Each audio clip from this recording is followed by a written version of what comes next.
ಇಲ್ಲಿ ಭವ್ಯವಾಗಿರುವಂತ ಸುಂದರವಾಗಿರುವಂತ ಕಾರ್ಯಕ್ರಮ ನೆರವೇರ್ತಾ ಇದೆ ಅಂದ್ರೆ ಅದಕ್ಕೆಲ್ಲ ಮೂಲ ಕಾರಣೀಕರ್ತರು ಒಂದು ಕಡೆ ಕರೆ, ಮತ್ತೊಂದು ಕಡೆ ಅವರ ಪ್ರತಿರೂಪವಾಗಿರುವಂತ ಜಗದ್ಗುರು ವಿಜಯ ಮಹಾಂತ ಮಹಾಸ್ವಾಮಿಗಳವರ ಕೃಪೆಯೊಂದಿಗೆ ಈ ಕಾರ್ಯಕ್ರಮ ನೆರವೇರಿಕೊಂಡು ಬರ್ತಾ ಇದೆ ಅನ್ನುವಂತ ಮಾತು. ಬಹಳ ಒಂದು ಮಾತು ಹೇಳ್ತೀನಿ ಹಿರೇಮೇಗೇರಿಯ ಸದ್ಭಕ್ತರಿಗೆ. ಹಿರೇಮೇಗೇರಿಯ ಹುಡುಗ ಹೋದಂತೆ ಭಗವಂತನ ಹತ್ರ, ಓ ದೇವರೇ, ಓ ದೇವರೇ ನಿನ್ನನ್ನ ಆ ಹುಡುಗ ಹೇಳ್ತಾನೆ, ಓ ದೇವರೇ ಮೊದಲೇ ಸಾರಿ ಬಂದಾಗ ಗ್ಲಾಸ್ ನೀರು ಬದಲು ನದಿಗಳನ್ನ ಭೂಮಿ ಮೇಲೆ ಕೊಟ್ಟೆ.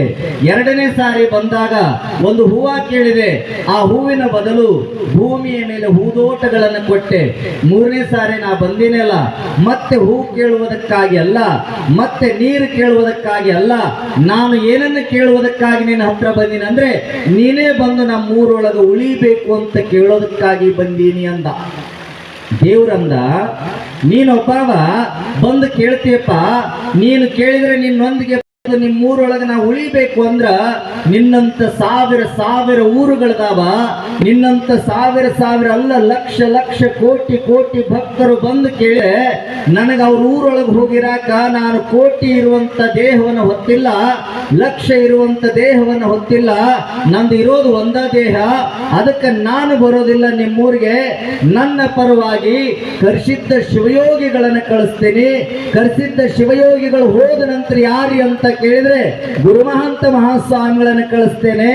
ಅವರು ಹೋದ ಮೇಲೆ ಯಾರು ಅಂತ ಕೇಳಿದ್ರೆ ಈಗಿರುವಂತ ವಿಜಯ ಮಹಾಂತ ಮಹಾಸ್ವಾಮಿಗಳನ್ನ ನಿಮ್ಮ ಊರಿಗೆ ಕಳಿಸಿಕೊಡ್ತೀನಿ ಅಂತ ತಿಳ್ಕೊಂಡು ಪರಮಾತ್ಮ ನಮ್ಮೂರಿಗೆ ವಿಜಯ ಮಹಾಂತ ಮಹಾಸ್ವಾಮಿಗಳನ್ನು ಕಳಿಸಿಕೊಟ್ಟಿದ್ದಾನೆ ಅನ್ನುವಂತ ಮಾತನ್ನ ತಾವೆಲ್ಲ ನೆನಪಿಟ್ಕೊಳ್ಬೇಕು. ಅದಕ್ಕ ಸಿದ್ದಯ್ಯ ಪುರಾಣಿಕೊಂದು ಮಾತು ಹೇಳ್ತಾನೆ. ಸಿದ್ದಯ್ಯ ಪುರಾಣಿಕೊಂದು ಮಾತು ಹೇಳ್ತಾನೆ, ಬುದ್ಧ ಬಳಸಿದ ಭಿಕ್ಷೆ ಪಾತ್ರೆ ಎಲ್ಲಿ ಹೋಯ್ತು? ಬುದ್ಧ ಬಳಸಿದ ಭಿಕ್ಷೆ ಪಾತ್ರೆಯಲ್ಲಿ ಹೋಯ್ತು. ಆ ಕೃಷ್ಣನು ಊದಿದ ಕೊಳಲು ಎಲ್ಲಿ ಹೋಯ್ತು? ರಾಮ ಬಳಸಿದ ಬಿಲ್ಲು ಎಲ್ಲಿ ಹೋಯ್ತು? ಸರ್ವಜ್ಞನ ಗಂಡು ಗಂಬಳಿ ಎಲ್ಲಿ ಹೋಯ್ತು ಅಂತ ತಿಳ್ಕೊಂಡು ಸಿದ್ದಯ್ಯ ಪುರಾಣಿಕರು ತಮ್ಮ ವಚನದಲ್ಲಿ ಬರೀತಾರೆ. ನಾನು ಹೇಳ್ತೇನೆ, ರಾಮ ಬಳಸಿದ ಬಿಲ್ಲು ಎಲ್ಲಿ ಹೋಯ್ತೋ ಗೊತ್ತಿಲ್ಲ, ಬುದ್ಧ ಬಳಸಿದ ಭಿಕ್ಷೆ ಪಾತ್ರೆ ಎಲ್ಲಿ ಐತೋ ಗೊತ್ತಿಲ್ಲ, ಆದ್ರೆ ಸರ್ವಜ್ಞ ಬಳಸಿದ ಗಂಡು ಗಂಬಳಿ ಎಲ್ಲಿ ಐತೋ ಗೊತ್ತಿಲ್ಲ, ಆದ್ರೆ ಕೃಷ್ಣನು ಊದಿದ ಕೊಳಲು ಎಲ್ಲಿ ಐತೋ ಗೊತ್ತಿಲ್ಲ. ಆದ್ರೆ ನಾನು ಹೇಳ್ತೇನೆ, ನೀವೆಲ್ಲರೂ ಸಹಿತ ಕೇಳಬಹುದು, ದರ್ಶಿದ್ದ ಶಿವಯೋಗಿಗಳ ಅವರ ನಂತರ ಬಂದಿರುವಂತ ಶ್ರೀಮಠದ ಎಲ್ಲ ಗುರುಗಳ ತಪಶಕ್ತಿ ಎಲ್ಲಿ ಹೋಗೈತಂತ ನೀವು ಪ್ರಶ್ನೆ ಮಾಡಿದ್ರೆ ನಾನು ಹೇಳ್ತೇನೆ, ಆ ತಪಶಕ್ತಿ ಎಲ್ಲಿ ಹೋಗಿಲ್ಲ, ಮತ್ತೆ ವಿಜಯ ಮಹಾಂತ ಮಹಾಸನ್ನಿಧಿಯವರ ಮುಖಾಂತರ ಈ ನಾಡಿಗೆ ದೊರೆತಿದೆ ಎನ್ನುವಂತ ಮಾತುಗಳನ್ನು ತಾವೆಲ್ಲ ನೆನಪಿಟ್ಕೊಳ್ಬೇಕು. ಅಂತ ಪರಮ ಪೂಜ್ಯರು ನಮಗೆ ದೊರೆತಿದಾರಂದ್ರೆ ನಾವೆಲ್ಲ ಪುಣ್ಯವಂತರು ಅನ್ನುವಂತ ಮಾತುಗಳನ್ನು ಹೇಳ್ತಾ ಬಹಳ ಕಡೆ ಹೇಳ್ತಿರ್ತೀನಿ ನಾನು. ಗದಗಿಗೆ ಹೋಗಿ ಗದಗಿನ ಜನರನ್ನು ಕೇಳಿದ್ರೆ ಅವ್ರು ಹೇಳ್ತಾರೆ, ಗದಗಿನೊಳಗೆ ಹೋಗಿ ನೋಡುವ ಸ್ಥಳ ಯಾವುದು ಅಂತ ಕೇಳಿದ್ರೆ ಅಲ್ಲಿಯ ಜನ ಬಹಳ ಪ್ರೀತಿಯಿಂದ ಹೇಳ್ತಾರೆ, ಇಲ್ಲಿ ವೀರೇಶ್ವರ ಪುಣ್ಯಾಶ್ರಮ ಅಂತ. ಧಾರವಾಡಕ್ಕೆ ಹೋಗಿ ಅಲ್ಲಿ ಜನರನ್ನ ಕೇಳಿದ್ರೆ ಇಲ್ಲಿ ನೋಡುವ ಸ್ಥಳ ಯಾವುದು ಅಂದ್ರೆ ಅಲ್ಲಿ ಜನರು ಹೇಳ್ತಾರೆ ಇಲ್ಲಿ ಯೂನಿವರ್ಸಿಟಿ ಅಂತ. ಮುಂದೆ ನಾವು ಬದಾಮಿಗೆ ಬಂದು ಅಲ್ಲಿ ಜನರನ್ನು ಕೇಳಿದ್ರೆ ಅಲ್ಲಿ ಜನರು ಹೇಳ್ತಾರೆ ಮೇಣದ ಬಸ್ತಿ ಅಂತ. ಹಾಗೆ ವಿಜಯಪುರಕ್ಕೆ ಹೋಗಿ ಅಲ್ಲಿ ಜನರನ್ನು ಕೇಳಿದ್ರೆ ಅಲ್ಲಿ ಜನರು ಹೇಳ್ತಾರೆ ಗೋಳು ಗುಮ್ಮಟ ಅಂತ. ಹಂಪಿಗೆ ಹೋಗಿ ಅಲ್ಲಿ ಜನರನ್ನು ಕೇಳಿದ್ರೆ ಅಲ್ಲಿ ಜನರು ಹೇಳ್ತಾರೆ ವಿರೂಪಾಕ್ಷನ ಟೆಂಪಲ್ ಅಂತ. ಹಾಗೆ ಹಿರೇಮ್ಯಾಗೇರಿಗೆ ಬಂದು ಇಲ್ಲಿ ನೋಡುವ ಸ್ಥಳ ಯಾವುದು ಅಂತ ಕೇಳಿದ್ರೆ ಇಲ್ಲಿ ಜನರು ಬಹಳ ಭಕ್ತಿಯಿಂದ ಪ್ರೀತಿಯಿಂದ ಹೆಮ್ಮೆಯಿಂದ ಹೇಳ್ತಾರೆ ಗರ್ಸಿದ್ದಜ್ಜನ ಮಠ ಅನ್ನುವಂತ ಮಾತುಗಳನ್ನ ತಾವೆಲ್ಲ ಅಕ್ಕರೆಯಿಂದ ನಲ್ಮೆ ನುಡಿಗಳನ್ನ ಆಡ್ತಿರಲ್ಲ, ನೀವೆಲ್ಲರೂ ಪುಣ್ಯವಂತರು ಅನ್ನುವಂತ ಮಾತುಗಳನ್ನು ಹೇಳ್ತಾ 11 ದಿನಗಳ ಪರ್ಯಂತರ ತಾವೆಲ್ಲ ಶರಣ ಚರಿತಾಮೃತವನ್ನು ಆಲಿಸಿದಿರಿ. ಅದಕ್ಕೆ ಮುಕ್ತಾಯಕ್ಕೆ 2-3 ಲೈನಿನ ಒಂದು ವಚನ ಹೇಳ್ತಾಳೆ. ನಿನಗ ಮೋಕ್ಷ ಬೇಕು ಅಂದ್ರ, ನಿನಗ ಐಶ್ವರ್ಯ ಬೇಕು ಅಂದ್ರ, ನಿನಗ ಜ್ಞಾನ ಬೇಕಾ ಅಂದ್ರ ಆಕೆ ಹೇಳ್ತಾಳೆ ಜ್ಞಾನಕ್ಕೆ ಮೂಲ ಗುರುಸೇವೆ ಎಂಬೆನು, ಐಶ್ವರ್ಯಕ್ಕೆ ಮೂಲ ಲಿಂಗಾರ್ಚನೆ ಎಂಬೆನು, ಮೋಕ್ಷಕ್ಕೆ ಮೂಲ ಘಟ ಸಂತೃಪ್ತಿ ಎಂಬೆನು ಅಜಗಣ್ಣ ಲಿಂಗದೇವ ಅಂತ 3 ಲೈನ್ಗಳನ್ನು ಬರೀತಾಳೆ.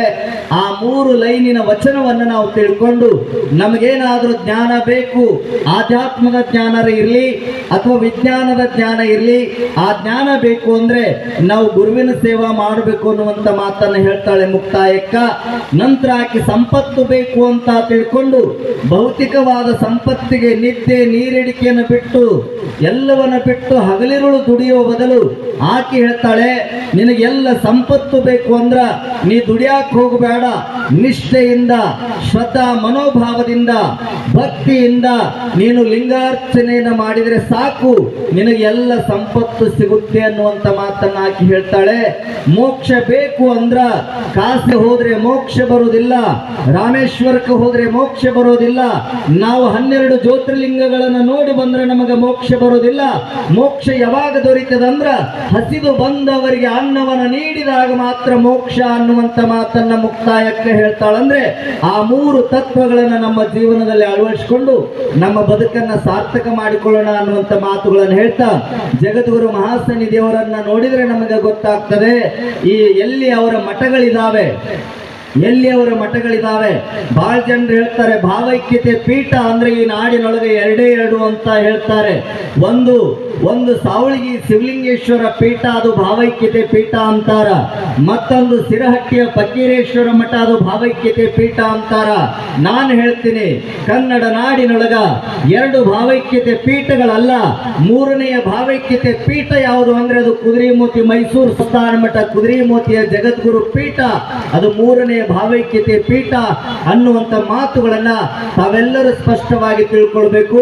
ಅಂತ ಪರಮ ಪೂಜ್ಯರ ಆಶೀರ್ವಾದ ಕೃಪೆ ಸದಾಕಾಲ ನಮ್ಮ ಮೇಲೆ ಇರಲಿ ಅನ್ನುವಂತ ಮಾತುಗಳನ್ನು ಹೇಳಿ ಇಲ್ಲಿಯವರೆಗೆ ನನಗೆ ಮಾತನಾಡಲಿಕ್ಕೆ ಈ ಕೊನೆಯ ಮಂಗಲದ ಅಂದ್ರೆ ಪ್ರವಚನ ಮಂಗಲದ ನುಡಿಗಳನ್ನು ಆಡಲಿಕ್ಕೆ ಅನುಕೂಲ ಮಾಡಿಕೊಟ್ಟಿರುವಂತ ಎಲ್ಲ ವೇದಿಕೆಯ ಮೇಲಿರುವಂತ ಪರಮ ಪೂಜ್ಯರ ಪಾದಕರ್ಪಣ ಮಾಡಿ ಮತ್ತೆ ಅವರೊಂದಿಗೆ ತಾವೆಲ್ಲರೂ ಭಕ್ತಿಯಿಂದ ಶ್ರದ್ಧಾ ಮನೋಭಾವದಿಂದ ಈ ಸೇವೆಯನ್ನು ಸಲ್ಲಿಸಿದಿರಿ. ನಿಮ್ಗೆಲ್ಲರಿಗೂ ಮತ್ತೊಮ್ಮೆ ಶರಣಾರ್ಥಿಯನ್ನು ಹೇಳಿ ನನ್ನ 4 ಮಾತುಗಳನ್ನು ಜಗದ್ಗುರು ಮಹಾಸನ್ನಿಧಿಯವರ ಪಾದಕರ್ಪಣೆ ಮಾಡ್ತೇನೆ.